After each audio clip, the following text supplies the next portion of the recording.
Canudos, novembro de 1896 a outubro de 1897. O céu sobre Canudos não era azul. Era cinza, fumaça e pólvora. Os morros estalavam sob as botas dos soldados do governo, que avançavam com a certeza de que destruiriam o fantasma. João Santana, coberto de sangue, que nem todo era seu, carregava seu velho fuzil. Atirou. Não importava se restavam 5 balas ou uma. Já não se tratava de vencer. Tratava-se de morrer de olhos abertos. Ao seu lado, o corpo do filho, Antônio, com o peito perfurado. João não chorava. Apenas respirava como um touro ferido. O que faz um homem continuar lutando quando tudo está perdido? O que resta depois do medo? Se te arrancam a terra, a fé e os filhos, o que sobra? Canudos não era um exército. Era um povo. Pescadores, agricultores, mulheres, crianças, pastores armados com facões e espingardas enferrujadas. Que tipo de ameaça representavam para a República? Por que enviar 4 expedições para exterminá-los? 4. Não uma, nem 2. 4. Você sabia disso? O governo brasileiro mandou 4 campanhas militares para acabar com Canudos. 3 fracassaram. Na 4ª, vieram com artilharia pesada e milhares de soldados. Contra quem estavam realmente lutando? Ou contra o eco de uma promessa que não conseguiam controlar? Antônio Conselheiro havia morrido semanas antes. Mas seu nome ainda incendiava a alma dos que resistiam. João Santana ouvirá pregar anos atrás. Não falava com ódio, mas com fogo. A República é pecado, ele dizia. Era um louco? Ou apenas um homem que entendia que os pobres não tinham lugar na nova ordem? João não acreditava em muitas coisas, mas acreditou nele. E agora, com o filho morto aos seus pés, jurava que também morreria, mas não de joelhos. Os soldados entraram pelo norte. Eram muitos, jovens, com uniforme limpo e ordens claras. Destruir tudo. O que pensavam ao ver mulheres com facas, crianças atirando pedras, velhos atirando de janelas quebradas? Pensavam que estavam restaurando a ordem? Ou perceberam que estavam entrando em um matadouro que não os faria heróis, mas carrascos? Nos primeiros minutos de combate, morreram 60 soldados. O coronel Ferreira gritou: "Eles não são humanos, são demônios." Mas não. Eram camponeses. Eram gente com fome, com raiva. Como João. O que você faria se sua família estivesse encurralada, sem água nem comida, e o inimigo avançasse com rifles modernos? Ele escolheu lutar. Porque Canudos não pedia muito: terra, fé, e que os deixassem em paz. Isso é subversivo. É criminoso querer viver à margem do poder. Os livros de história costumam mostrar Canudos como uma rebelião religiosa. Mas os que estiveram lá não falavam de religião. Esse povo só queria dignidade. E isso, para o governo, era imperdoável. As balas não bastavam. O governo cortou a água. Bombardeou os poços. Incendiou os campos. Canudos, com a terra seca e os estômagos vazios, resistia. Você já viu um povo queimar por dentro? Não há prédios altos. Não há palácios. Só barracos de barro, cercas de madeira, fumaça, cães famintos. E mesmo assim, continuavam lutando. A cada dia que passava, o governo se afundava mais na própria vergonha. Porque tanto ódio contra um punhado de pobres? Durante as campanhas, os próprios soldados escreviam cartas às famílias dizendo que não entendiam por que estavam matando civis. Um escreveu: "Aqui não há bandidos. Só velhos e mulheres armadas com pedras. Isso é guerra." Essa carta nunca chegou. Foi interceptada. Como muitas outras. Porque Canudos não deveria ser compreendido. Deveria ser esmagado. Esquecido. Mas não foi. Você está ouvindo isso agora. Porque acha que nunca te contaram antes. Em meio ao caos, João encontrou a mãe de seu filho, ferida, sem um braço. Não falaram. Apenas se olharam. Ambos sabiam que não sairiam vivos. Mas também não se entregariam. Naquela noite, escondidos numa trincheira improvisada, dividiram o último pedaço de mandioca. Ao longe, os canhões do governo trovejavam como tempestades. Ela perguntou: "Vale a pena tudo isso?" E ele respondeu: "Agora não é mais sobre isso. É sobre não deixar que nos apaguem." Ao amanhecer, João subiu a colina com seu fuzil. Já sem cartuchos. Só restava um. Atirou num capitão que vinha gritando ordens. Depois levantou os braços. Não para se render, mas para apontar para o céu, como fazia Conselheiro. "Aqui ninguém se rende", gritou. E você? O que sentiria se estivesse ali? Quero que me diga nos comentários. E assim começa o fim. O último levante não é uma batalha. É uma decisão. A de morrer com o nome do seu povo na boca. João Santana não será lembrado nos livros didáticos. Nem seu filho. Nem sua mulher. Mas se você está ouvindo isso, se está lendo isso, então alguém ainda lembra.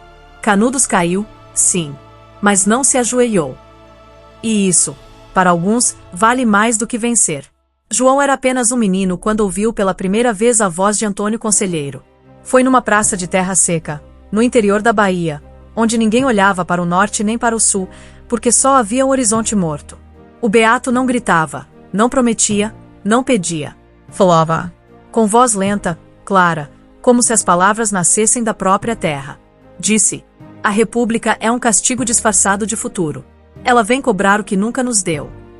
João ouviu sem piscar. Até aquele dia, tinha vivido sem rumo. A partir daquele momento, encontrou um. Porque aquelas palavras pesaram mais do que as de um pai. Porque um estranho vestido de azul podia mudar a vida de um filho do sertão. Porque dizia o que todos sabiam, mas ninguém tinha coragem de gritar. Os pobres tinham sido traídos. João não tinha livros nem escola. Mas entendia perfeitamente o que significava ser esquecido. João não nasceu num lar. Nasceu numa tapera de barro, em meio a uma seca que já matava antes mesmo de ele respirar. Seus pais morreram de fome.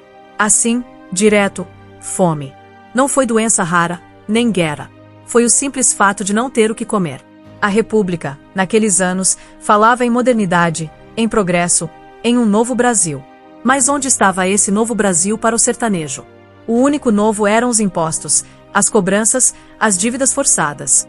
Com poucos anos, João já trabalhava nas fazendas, cuidando de gado que não era seu, plantando em terras que nunca poderia ter. Pode nascer algo saudável em meio a tanto abandono? Pode um homem amar um país que o deixa apodrecer debaixo do sol? Quando Antônio Conselheiro voltou pela segunda vez àquela vila, já não era um desconhecido. Trazia uma fila de seguidores atrás de si, homens e mulheres com a pele queimada de sol e os olhos acesos. Vinham de todos os cantos, atraídos por uma só coisa: justiça. João largou o facão, largou o serviço, e foi com ele. Por quê? Porque, pela primeira vez, alguém não vinha prometer, mas construir. Conselheiro consertava igrejas, cavava poços, alimentava crianças. Não falava em tomar o poder. Falava em viver sem ele. E o que fazia o governo, enquanto isso? Porque não se pode permitir que os pobres se organizem sem pedir permissão. João, que não sabia ler, começou a entender de política melhor do que muito senador. Conselheiro não era santo. Também não era bandido. Era um líder. E isso bastava para ser visto como ameaça. O que faria se viessem atrás da única pessoa que te mostrou que você é mais do que um peão? A peregrinação de Conselheiro os levou por dezenas de vilarejos. Alguns os recebiam com pão e água, outros com pedras e gritos. O clero os odiava. Os políticos os temiam. João viu com seus próprios olhos, em Juazeiro, quando lhes negaram entrada e tiveram que dormir na poeira, cercados de moscas. Mas também viu uma mulher se curar após uma oração, e um velho se levantar do leito só de ouvir o beato falar. Ou era o poder de acreditar em algo maior que a fome. João não precisava de explicações. O que sentia, não se explicava. E se o preço fosse dormir no chão e comer quando desse, que fosse. Foi durante esses anos que João virou homem. Aprendeu a construir com barro, a plantar sem água, a se defender com um punhal. Já não era um peão. Quanto pode mudar uma vida quando dizem que você importa? João começou a contar sua história. Outros ouviam. Já não era apenas um seguidor. Começava a se tornar também um guia. Porque era isso que faziam no grupo de Conselheiro, transformavam invisíveis em vozes. Não havia exército, mas havia disciplina. Não havia Estado, mas havia ordem. E isso, talvez, fosse mais perigoso para o poder do que 1000 rifles. Num cruzamento de estradas, perto de Monte Santo, o grupo foi emboscado por tropas locais. João viu 3 companheiros morrerem. Foi a primeira vez que matou um homem. Não comemorou. Não chorou. Apenas teve uma certeza. Isso não era uma marcha. Era uma guerra começando. Quando o ideal vira ameaça. Quando a fé na justiça se torna crime. João já sabia. Quando os pobres decidem não obedecer. Desde então, o grupo passou a caminhar armado. E a República tomou nota. A criação de Canudos não foi um plano. Foi uma necessidade. Chegaram àquele canto esquecido do sertão e decidiram não sair mais. Ali levantariam sua cidade, seu refúgio, sua fronteira. João ajudou a fincar os primeiros paus, a levantar as primeiras casas. Não havia nada, mas tinham tudo: vontade. Canudos cresceu rápido. Muito rápido. Rápido demais para o gosto dos poderosos. Em pouco tempo, eram milhares. Como explicar que um povo inteiro nascesse fora da lei e do controle? Como aceitar que os esquecidos decidissem viver sem pedir licença? De longe, Canudos parecia um acampamento. De dentro, era um coração batendo. As ruas de terra eram caminhos de liberdade. Não havia patrão nem prefeito. Só trabalho e fé. João via famílias inteiras chegando, com crianças magras e olhos arregalados. Todos traziam histórias de abandono, de violência, de miséria. E todos encontravam a mesma coisa: dignidade. Quão perigoso pode ser um lugar onde ninguém manda, mas todos obedecem a algo maior que o medo? A resposta chegou logo: muito perigoso. Para o governo, aquilo era um tumor a ser removido. E não demoraram a tentar. Quando o governo declarou que Canudos era foco de fanatismo e rebelião, João já sabia. A guerra era inevitável. João já não era o garoto que ouvirá aquela voz na praça pela primeira vez. Era um homem disposto a morrer por aquela causa. Pode um povo resistir só com fé? Pode uma cidade sem bandeira enfrentar o exército de uma nação? Logo iriam descobrir. Mas o certo é que, quando começaram a marchar contra eles com milhares de soldados armados, Canudos não tremeu. E João, muito menos. João não olhou para trás quando partiu. Pegou na mão de Maria Rosa, colocou o filho no lombo do jumento e caminhou para o norte, em direção àquele lugar de que todos falavam, mas de onde ninguém voltava: Canudos. Porque deixar tudo o que conheciam. Porque já não restava nada. O patrão tinha vendido as terras, a seca engolir as plantações, e o exército andava recrutando os jovens à força. Pelo caminho, viram famílias inteiras caminhando em silêncio, com roupas rasgadas e os olhos cheios de poeira. Alguns caíam à beira da estrada. Outros seguiam mesmo sangrando. O que os movia? A esperança ou o desespero? A diferença? João não buscava milagres. Só queria um lugar onde não o cuspisse por ser pobre. E você? Cruzaria quilômetros de terra seca com seu filho nos braços se soubesse que no fim existe algo melhor? Ou continuaria esperando que o poder te dê o que nunca quis te dar? Canudos não tinha muralhas, mas se defendia com o olhar do seu povo. João chegou e não perguntou nada. Só trabalhou. A cidade crescia como se brotasse do chão. Casas de barro, cercas de madeira, caminhos desenhados pelos pés de milhares. Não havia patrões. Cada um fazia sua parte. Ninguém mandava. Maria Rosa se juntou a outras mulheres que cozinhavam, cuidavam das crianças, costuravam. João levantou casas para os outros antes de construir a sua. Por quê? Porque ali ajudava-se primeiro, ajudava-se sempre. Ninguém cobrava. Ninguém assinava papel. É possível uma cidade sem propriedade privada, sem chefes, sem polícia. Canudos era. E sabe o que foi a primeira coisa que disseram os jornais de Salvador? Foco de fanatismo e ameaça à ordem. A ordem de quem? Em poucos meses, João já conhecia as ruas de Canudos de cor. Não havia mapas. Tudo se aprendia caminhando. O centro era marcado pela igreja, onde o conselheiro falava ao anoitecer. Não fazia sermão. Falava do Apocalipse, sim, mas também de trabalho, de justiça, de comunidade. Por que isso incomodava tanto?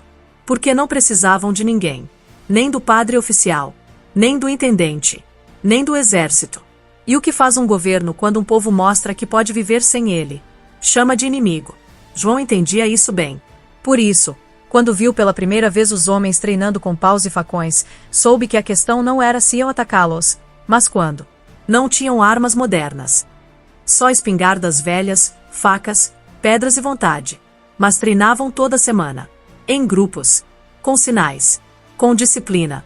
Porque um povo de lavradores se prepara como se fosse para a guerra. Porque sabiam que a paz não duraria. João não sonhava em lutar. Não queria. Tinha um filho pequeno e uma mulher que cantava para ele à noite. Mas a cada dia chegavam notícias de vilarejos queimados, de soldados confiscando comida, de emboscadas. E você? Esperaria baterem à sua porta com um fuzil, ou se prepararia antes? O exército dos pobres não tinha generais. Os velhos ensinavam os jovens. As mulheres ensinavam os homens. Ninguém se achava melhor que ninguém. João aprendeu a usar a espingarda que tinha sido do avô. Enferrujada, mas ainda letal de perto. Aprendeu a cavar trincheiras, a esconder pólvora, a se mover sem ser visto. Não era um treinamento militar. Era uma preparação para sobreviver. Quão grave tem que ser a sua história para que você saiba que, mais cedo ou mais tarde, vão tentar te apagar? Numa tarde, Maria Rosa perguntou: e se eles estiverem errados? João não respondeu, porque já sabia a resposta. O governo não podia permitir que um povo crescesse sem ele. Já havia relatórios, denúncias, boatos. Os ricos de Salvador falavam em insurreição popular, os padres em heresia, os militares em urgência nacional. Mas Canudos não havia disparado nenhuma bala. Quão ameaçador pode ser um povo de pobres para que queiram apagá-lo do mapa? O que incomoda mais, que resistam ou que existam? Os treinamentos continuavam ao cair da noite. João, suado, com as mãos sujas de terra e sangue de bicho, voltava para casa onde o filho dormia abraçado a um pedaço de madeira que usava como brinquedo. O que você pensaria vendo isso, sabendo que talvez ele nunca veja a adolescência? Contaria a verdade, ou deixaria ele sonhar? João preferia se calar. Mas toda noite afiava seu facão e conferia a espingarda. Maria Rosa costurava faixas. Canudos não queria guerra. Mas a guerra vinha. E todos sabiam disso. No seu auge, Canudos teve mais de 25 mil habitantes. Mais que muitas cidades oficiais do interior. E mesmo assim, não tinha representação política, não tinha proteção do Estado, não tinha direitos reconhecidos. Sabe o que isso significa? Que, para o país, eles simplesmente não existiam. E o que se faz com o que não se reconhece? Essa era a lógica. Por isso o exército se movia. Não para corrigir. João já tinha ouvido falar dos espiões. Dos infiltrados. Sabia que viriam. A pergunta não era se atacariam. Era se ainda estariam vivos quando isso acontecesse. Numa madrugada, João foi acordado por gritos. Não eram de medo. Eram de alerta. Alguém tinha visto movimento ao sul. Ninguém sabia se eram bandidos ou militares. Não importava. Todos sabiam o que fazer. João correu para o posto, beijou Maria Rosa sem dizer nada, olhou para o filho pela última vez. Como se despede um homem que não sabe se vai voltar. Não se despede. Só vai. Os postos foram armados. As armas, contadas. A tensão era uma corda no pescoço. E mesmo assim, ninguém fugiu. Nenhum. Que tipo de povo escolhe ficar sabendo que pode morrer? Um povo que já morreu muitas vezes antes. Assim começou o começo do fim. Não com uma batalha. Com uma espera. João não era soldado. Era um lavrador que já tinha aguentado demais. E como ele, milhares. O exército dos pobres não tinha hierarquia. Tinha motivo. Quieto, silencioso, mas pronto para reagir. E você? O que faria em seu lugar? Atiraria primeiro? Deixe sua resposta nos comentários. Porque essa história não é só do passado. É a história de toda vez que alguém pobre se organiza e o poder treme. O exército chegou no fim de 1896, sob um sol que rachava a terra. Eram 500 soldados uniformizados, com bandeiras da República e fuzis reluzentes. Marchavam como se fossem para um desfile militar, convencidos de sua superioridade, crendo que os aguardavam camponeses descalços e fanáticos religiosos. O que eles sabiam do sertão? Nada. Nada sabiam sobre o calor que parte a pele, a fome que ensina a matar, o silêncio que precede a morte. João estava agachado atrás de uma cerca de cactos, com as mãos trêmulas sobre o gatilho. Nunca tinha disparado contra um homem. Mas quando viu a coluna avançando, apontou para o peito daquele que dava ordens e atirou. O recuo o sacudiu. O soldado caiu. Qual a sensação da primeira vez que se mata? Porque você não está matando uma pessoa. Está matando quem veio te destruir. A batalha não durou muito. Os soldados entraram confiantes, sem explorar o terreno, sem entender onde pisavam. Caíram em emboscadas, ficaram presos entre becos de terra, foram baleados de dentro de casas, atacados com pedras, queimados com óleo. João se movia rápido, recarregando a espingarda, atirando da trincheira, rastejando entre cadáveres. Viu um jovem do exército chorando, implorando, desarmado. Outro combatente de Canudos o matou com um tiro na cabeça. Ali não havia misericórdia. O que esperavam? Uma recepção? Uma rendição? Vieram para matar e encontraram um povo que não tinha nada a perder. E você, como teria respondido? Ao anoitecer, os poucos soldados que restaram fugiram. João não acreditava no que via. Estava preparado para morrer, ainda assim, continuava respirando. Caiu de joelhos, não para rezar, mas para vomitar. O corpo tremia, não de medo, mas por tudo o que acabará de fazer. Maria Rosa o encontrou com as mãos ensanguentadas, rosto queimado pelo sol, olhos vazios. Ela não disse nada. Apenas o abraçou. O que se diz a um homem que acaba de matar para salvar o filho? Nada. Só se sustenta. A manhã seguinte foi uma festa silenciosa. Sem música, sem dança. Mas com orgulho. João caminhou pelas ruas de Canudos. Os homens o saudavam, crianças o seguiam, mulheres olhavam com respeito. Ele não buscava glória. Só queria viver. E, em Canudos, isso já o tornava herói. Conselheiro o abençoou, colocando a mão em seu ombro, e disse: o sertão não se ajoelha. Você imagina como se sente um homem pobre quando, finalmente, é visto como igual? Quando seu nome é sinônimo de resistência, e não de fardo. Mas ninguém se enganava. Aquela vitória não era o fim. Era o começo. João começou a treinar outros. Os mais jovens o seguiam como um capitão. Ele os ensinava a se mover em silêncio, a se esconder na vegetação, a usar o terreno a seu favor. Maria Rosa também treinava mulheres. Com facas, pedras, o que fosse. Em Canudos, todos eram combatentes. Até as crianças sabiam carregar pólvora. Você acha que isso é barbárie? Ou preparação, quando o inimigo não pretende deixar ninguém vivo? A notícia da derrota se espalhou como veneno nas capitais. Os jornais estamparam: fanáticos assassinam valorosos soldados da República. Quem eram os fanáticos? Os que queriam viver em paz. Ou aqueles que chegavam com fuzis e bandeiras tentando exterminá-los? João não sabia ler, mas alguém lia essas manchetes em voz alta para ele. Ele ria sem graça. Quantas vezes tinha visto os poderosos mentir sobre os pobres? Demais. Por isso, não se surpreendeu ao saber da próxima expedição. Mais homens, melhor armados, mais determinados. Desta vez, eram 1000. Com oficiais experientes, mapas, planos. Avançavam pelo sul, destruindo tudo pelo caminho. João e outros saíram para interceptá-los antes que chegassem a Canudos. Tendendo emboscadas em trilhas estreitas, ravinas, entre pedras do sertão. Matavam rapidamente, atacavam à noite, sem dar trégua. Os soldados, novamente, não sabiam onde estavam. O calor os assava vivos. As botas rasgavam seus pés. A água secou. Como enfrentar um inimigo que conhece cada árvore e cada sombra do terreno? João comandava uma esquadra de 10 homens. Certa noite, esperaram em silêncio por horas, até que os soldados passaram por perto. Então o atacaram. Ninguém escapou. João matou um capitão que tentava se render. Não por ódio. Por memória. Por quem já não estava. Pelo que sabia que morreria se aqueles homens chegassem à cidade. O que te transforma em assassino? A lei? Ou o fato de não permitir que destruam o que você construiu com sangue? Mais uma vez, o exército recuou. E mais uma vez, Canudos resistiu. Mas desta vez houve mais mortos. João perdeu um amigo de infância, uma vizinha, um garoto de 14 anos que o havia seguido como sombra. Maria Rosa o abraçou naquela noite e perguntou: não vamos ver o fim, né? João não respondeu. Apenas olhou para o céu sem estrelas. Sabia que a terceira expedição seria pior, e que viria. O que faz um povo que vence, mas sabe que ainda será atacado? Com raiva. Com fé. Com silêncio. As armas tomadas do inimigo foram guardadas. As casas queimadas, reconstruídas. Canudos não celebrava. João já não era apenas um homem do povo. Era parte do muro. Um símbolo. Um alvo. Como se vive sabendo que sua cabeça tem preço. Que você é obstáculo no caminho de um governo que não pretende parar. Mas João não pensava nisso.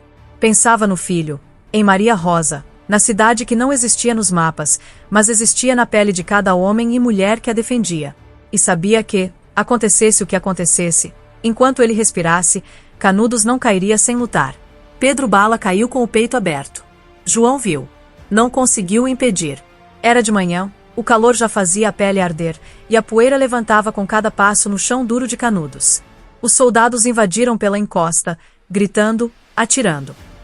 João corria de cobertura em cobertura, tentando manter a linha, quando ouviu o grito seco de Pedro. Um baioneta atravessava o estômago do amigo. Não deu tempo de nada. João atirou no soldado que fez aquilo, correu, tentou segurar Pedro nos braços, mas já era tarde. Ele morreu olhando para o céu, com a boca cheia de sangue. O que você faz quando seu melhor amigo morre diante dos seus olhos? Você grita? Você chora? João não fez nada disso. Levantou, pegou o rifle e continuou lutando. Porque parar ali era morrer também. O rio que cortava Canudos, o vaza-barris, virou correnteza de sangue. Tinha pedaço de gente boiando, tinha urubu bebendo água vermelha. Era ali que as crianças brincavam. Agora era onde os corpos eram jogados quando não havia mais onde enterrar. João não suportava mais olhar para o rio. A guerra tinha virado outra coisa. Não era mais defesa, não era mais fé. Era desespero puro. Você já viu um povo inteiro tentando resistir sem comida, sem água, sem nada? E ainda assim não se rendendo. Por quê? Porque sabiam que, se abaixassem a cabeça, seriam massacrados igual. Era matar ou morrer. E Canudos ainda estava de pé. A terceira vez que o exército veio, veio com tudo. Artilharia, fuzis novos, comida, dinheiro, estrutura. Vieram para acabar. Fecharam as trilhas, os rios, os acessos. Começou o cerco. E com ele, a fome. A fome que mata devagar, que seca os olhos, que faz mãe dividir um punhado de farinha entre 4 filhos. João não esperou. Pegou 2 homens de confiança e começou a sair de noite, no escuro, rastejando, desviando de sentinela. Invadia acampamentos, matava boi no facão, amarrava na cela e fugia. Isso é roubo? É crime? Ou é sobrevivência? As noites viraram rotina de guerra. João voltava coberto de sangue, de lama, com as mãos cortadas. Mas voltava com carne. E aquilo alimentava famílias. Mantinha crianças vivas. Canudos virou um corpo doente sustentado por restos. E mesmo assim, não caía. O governo achava que bastava cercar e esperar. Que bastava deixar o povo morrer à míngua.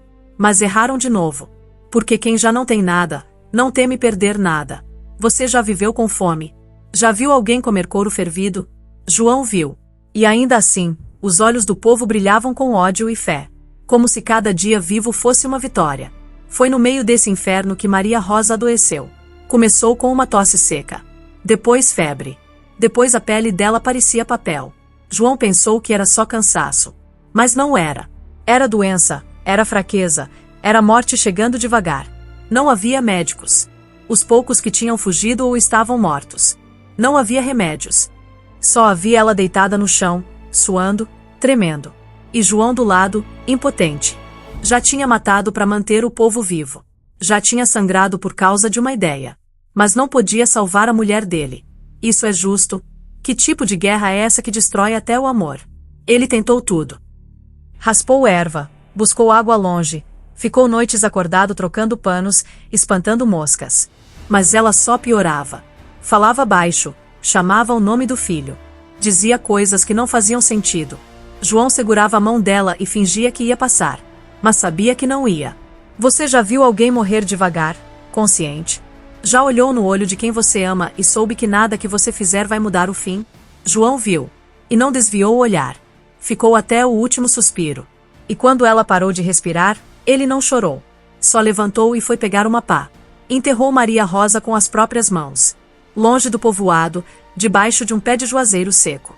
Cavou com raiva. A terra estava dura, rachada. O filho olhava de longe, em silêncio. João colocou o corpo enrolado num pano. Não falou nada. Nem reza. Nem promessa. Só terra em cima. E silêncio. Você conseguiria enterrar quem você ama com as mãos nuas? Sem ritual, sem despedida? João fez isso. E quando terminou, se sentou do lado da cova. Ficou ali até escurecer. Não pensou em mais nada. Estava vazio.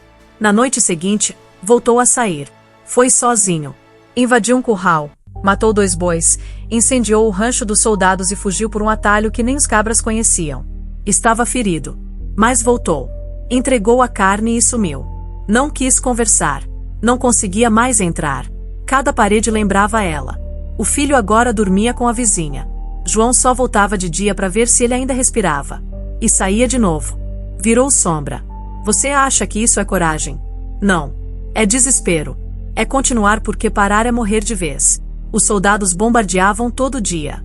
As casas de barro desabavam. As ruas viraram valas. As crianças já não choravam. Morriam em silêncio.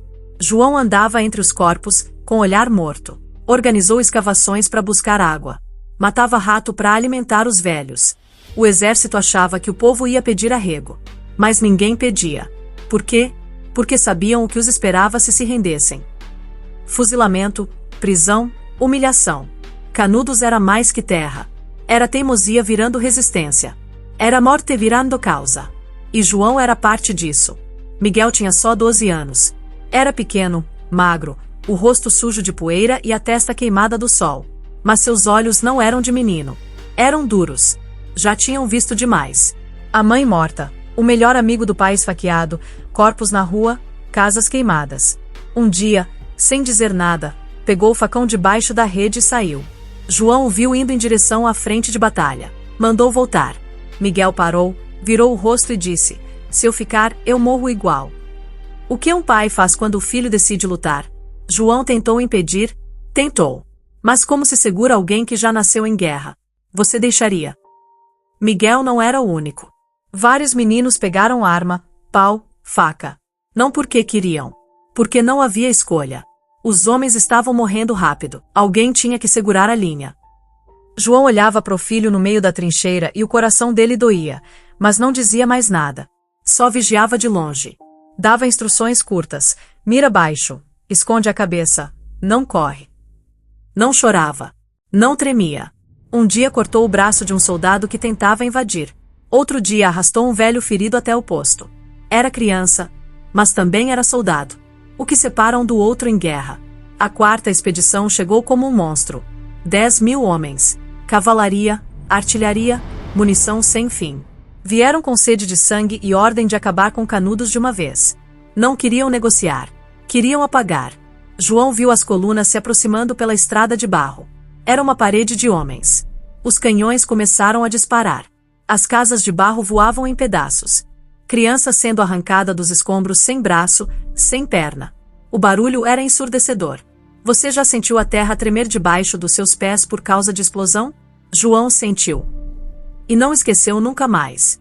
Eles avançavam todo dia. Ganhavam metros. João e os outros tentavam resistir, mas estavam ficando sem armas, sem munição, sem homens. O povo recuava para dentro, se escondia entre ruínas.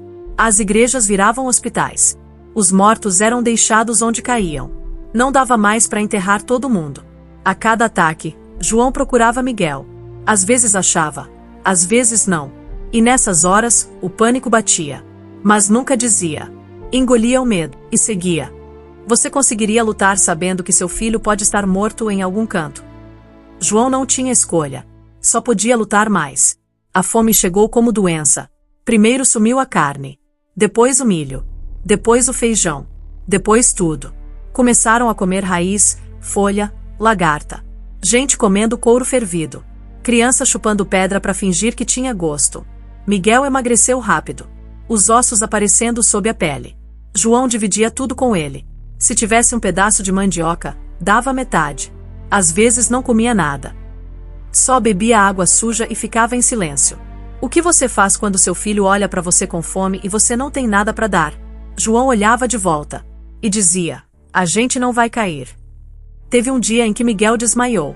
Estava em pé, com o facão na mão, e caiu seco no chão. João correu, carregou o menino, levou para a sombra. Deu água, ficou abanando.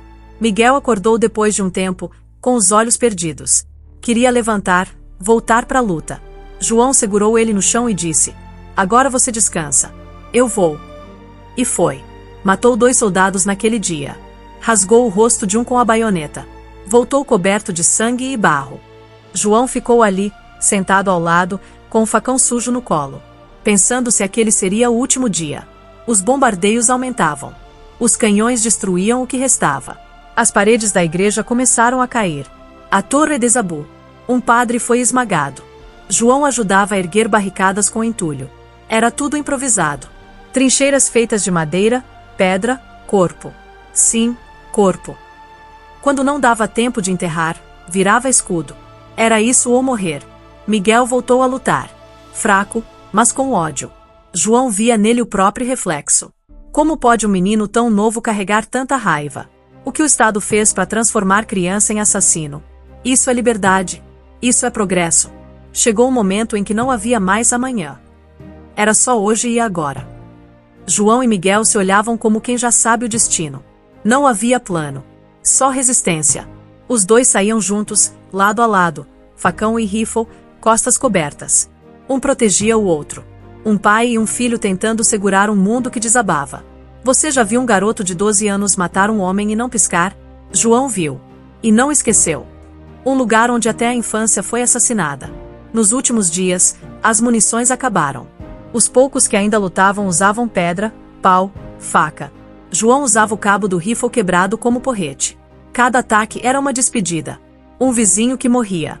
Um canto que pegava fogo. Miguel já nem falava. Só andava. Só obedecia.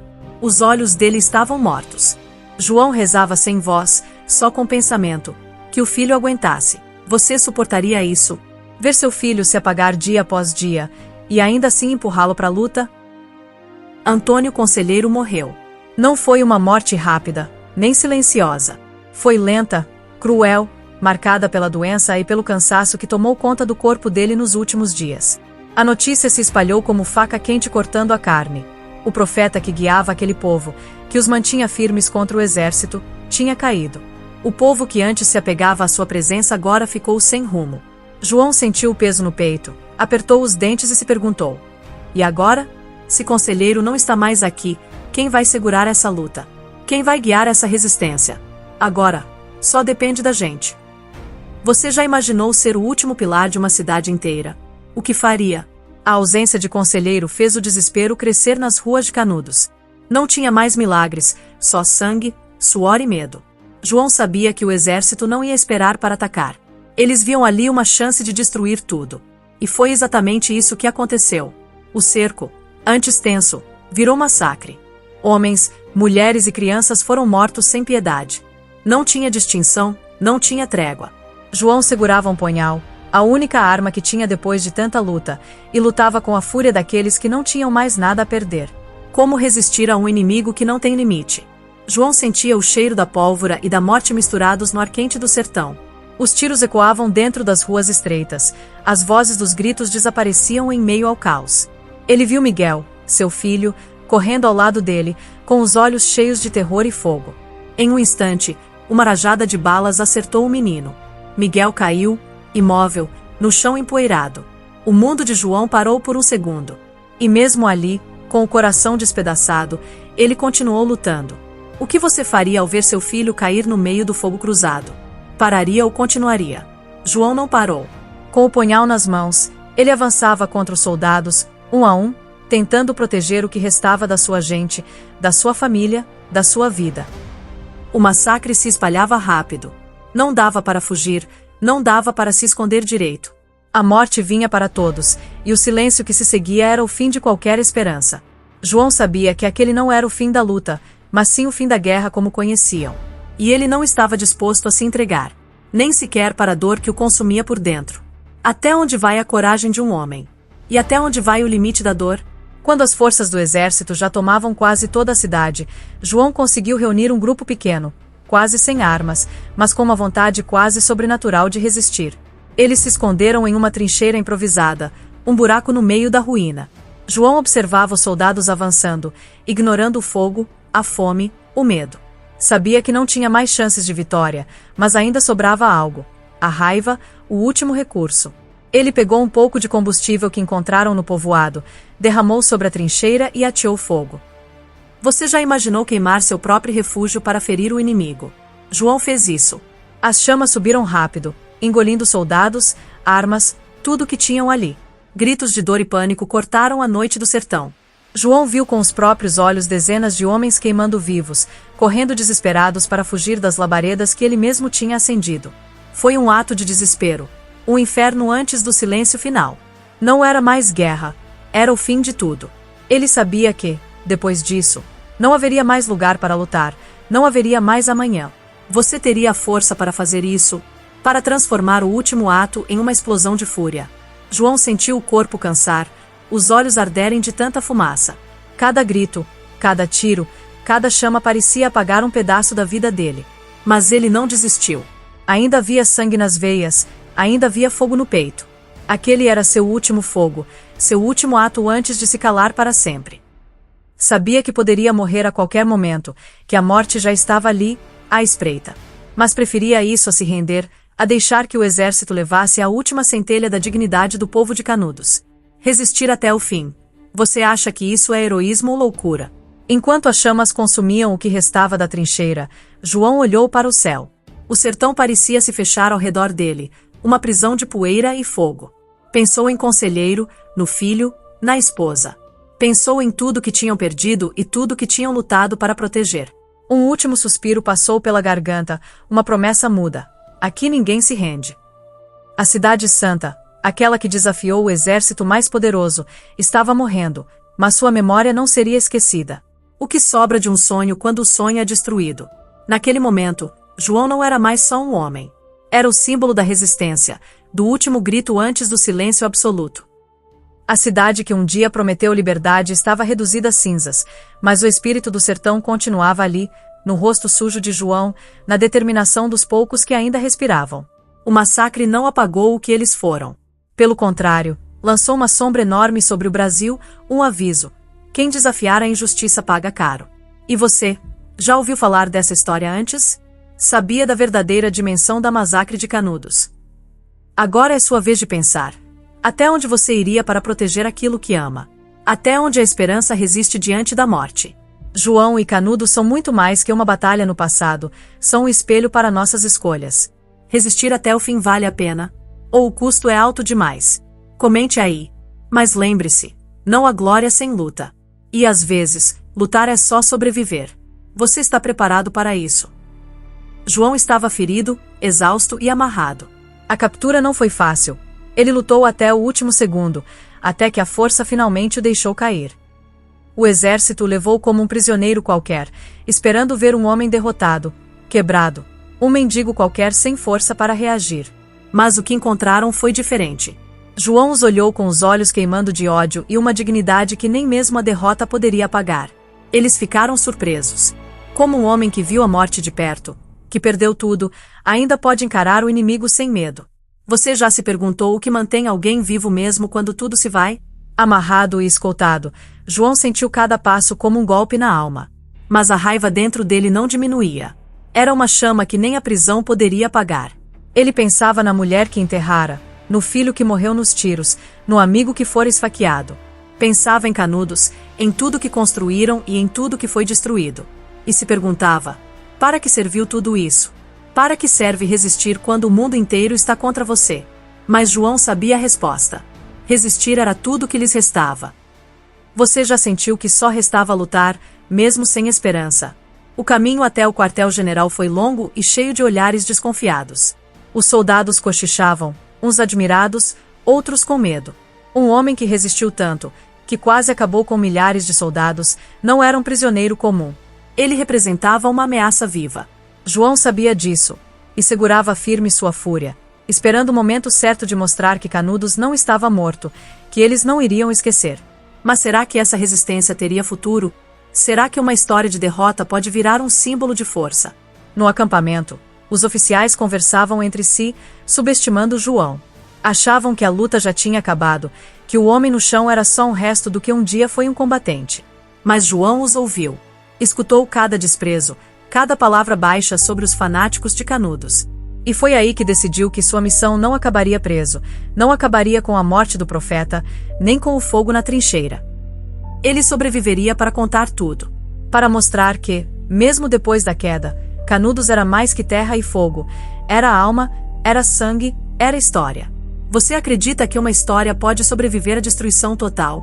A notícia da queda e da captura de João chegou rápido às cidades vizinhas. Alguns comemoraram, outros se calaram, sabendo que aquilo era só o começo de uma nova luta, a da memória. João foi levado para interrogatórios, sofrendo com perguntas que tentavam arrancar o segredo da resistência.